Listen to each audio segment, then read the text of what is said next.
సరే అండి, పెట్టేసి వెళ్ళిపోయా, మర్చిపోయా.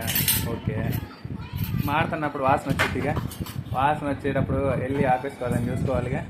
ఆపకుండా మొత్తం మాడిపోయి మేగడయ్యేదాకా చూసుకుంటే అప్పటిదాకా ఏం చేస్తున్నట్టు. ఫస్ట్ స్మెల్ వచ్చింది, అబ్బాయి ఎవరో భలే వంటలు వండుతున్నారే. సరేలే, మనకి ఇప్పుడు అంతలా తీరిక లేదు కదా, బ్రహ్మాండంగా వంటలు చేసుకునే అంత తీరిక లేదు కదా, సరేలే స్మెల్ అన్నా పీల్చుకుంటే అలాగా. అందులో నా తప్పేందండి చెప్పండి. అలాగున్నాలే, సరే ఎవరు వంటలు అనుకుంటున్నారు, ఆహా ఈరోజు కుమ్మేస్తున్నారు వీకెండ్ అని అనుకున్నా. తీరా కొంచెం సేపు ఆగితే కొంచెం డిఫరెంట్గా వస్తుంది, కొంచెం సేపు ఆగితే మాడిన వాసన వస్తుంది. ఎందుకైనా మంచిది ఒక్కసారి వెళ్ళి మన కిచెన్లో ఎందుకు చూడకూడదు. వీళ్ళు బయటికి వెళ్ళి హడావిల్లో ఉన్నారు కానీ వంటగదిలోకి వెళ్ళిన సంగతి నేను అసలు చూడలేదు. అది కాక మా వంటగది ఏదో ఇంట్లో బయటకి విసిరేసినట్టు ఆ చివర ఉంటుంది అనమాట.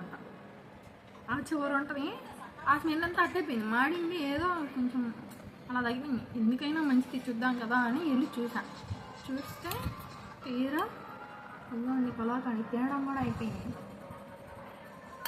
ఏదైతే ఉందండి, శుభ్రంగా స్వీట్ చేసి పెట్టాగా ఇది ఇలా అయిపోయింది. ఇంకేం చేస్తాను, జనంలో తడుకొని అలాగే గొంతులో వేసుకున్నాను. కాదండి, మాడి కలాకాండ్ స్వీట్ ఇష్టం, తెలుసో తెలియకో అయ్యో అవ్వకో కలాకాండ్ స్వీట్ అయింది, మెచ్చుకోకుండా ఏందండి ఇది, చెప్పండి రావు గారు.